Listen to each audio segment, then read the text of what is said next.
It is not going to be easy to fix the brokenness because it is pervasive.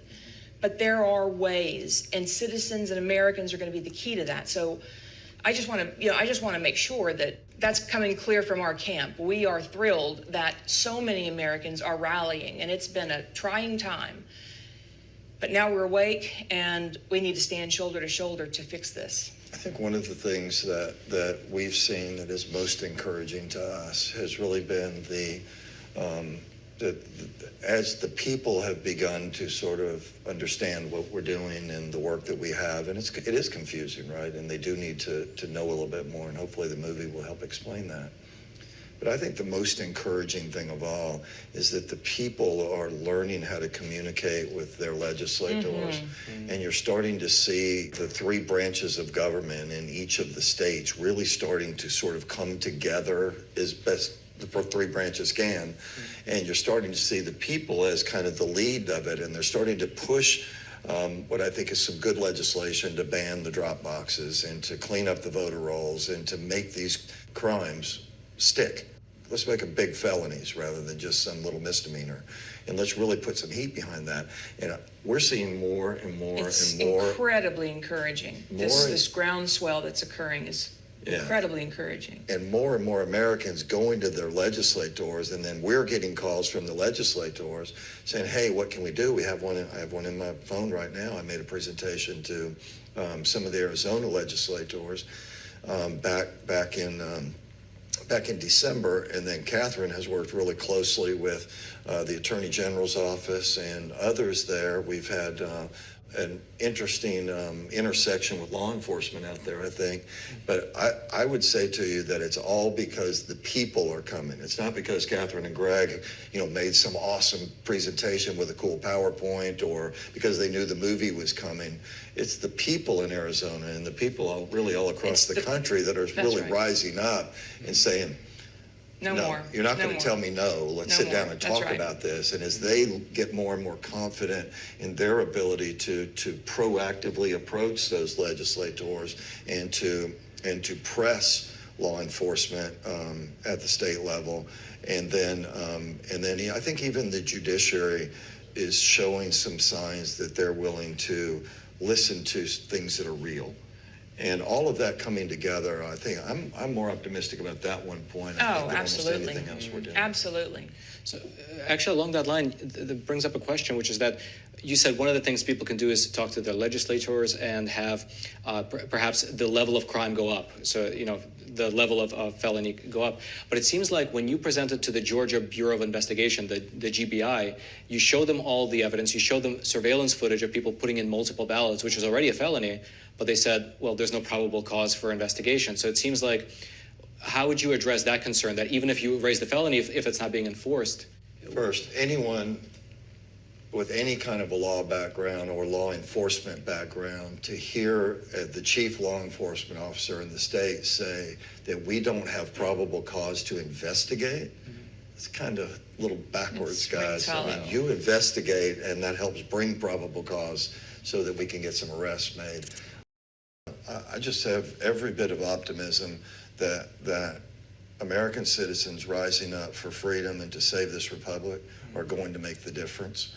And they're going to smoke out all these people who either don't care or they're there for the wrong reasons or whatever that are elected officials. But the people, I think, are regaining the power. And there was such a period of time where things felt so upside down, but you were being told it was a lie, and you were being told that this was so safe, and it just didn't feel right. And that sort of, shot to the equilibrium makes you question everything. And I think that's, a lot of what we saw bubble up over the many months was just, wait, what? So which way's up? Americans were right. They were right to be concerned. We've received, just in the last few hours, we received a video. My daughter-in-law went to watch the movie last night in Daphne, Alabama, and took a few videos beforehand about how packed it was. She had to sit on the back row, and she was with her friends, and then she took a video just as the movie was starting about how crowded this place really was. And then after the movie, not only people sort of clapped, but there was this sort of stunned kind of like, whoa, like what did we just see? And people were standing up and in the theater after the movie and talking to the rest of the audience, and just they were communicating. Here's about what we're all of doing, this, so. and if you want to work with us, I mean, it was just like, just the spirit of America. I mean, it was just gave you chills to think, man, this is the start of something, we hope. I think, first of all, releasing it as a movie is brilliant, because then it really goes into the entire country. And it really does feel like, because I watched it just a few days ago, it feels like a paradigm-shifting movie, just like what you said. You stand up and you're like, wow, so that happened. What we just watched is an actual thing that happened a year ago. It's like, what are we going to do about this? But one question that people have been asking me the next time we sat down, based on our earlier interview, is how do we know who these mules are and who these ballots are for? Do we have any evidence regarding whether they're Republicans or Democrats? Are the ballots for Joe Biden versus Trump? Do you have anything concrete regarding that? I'll take the one about how do you know who the ballots were for. So you don't. But what you do know are the patterns. So if you have a pattern of life that goes back and forth from drop boxes to nonprofit organizations or NGOs, and if those NGOs are, as a practical matter, far left of center, then the pattern would suggest that the likelihood that those ballots were for President Trump isn't very strong. The likelihood that they would have been for President Biden is very strong. Well, do we know? No, I mean, your ballot is private and good. That's a good thing. But the patterns suggest that there's a problem. And the way that those ballots were cast to begin with is illegal. There's so much to this process, and it's been eroding for decades, and it's going to take time to get back. But if America turns her attention towards a better way, it's not going to take long. And where we started, maybe. I mean, we're very, very optimistic. There's a lot to do, and we can't lose focus. But if we stick together, it's going to be okay. Anything you want to add? I would just add to that America's got to get ready to fight. You can't just sit back and wait till this happens and go. I mean, join Catherine, join our team, join something local.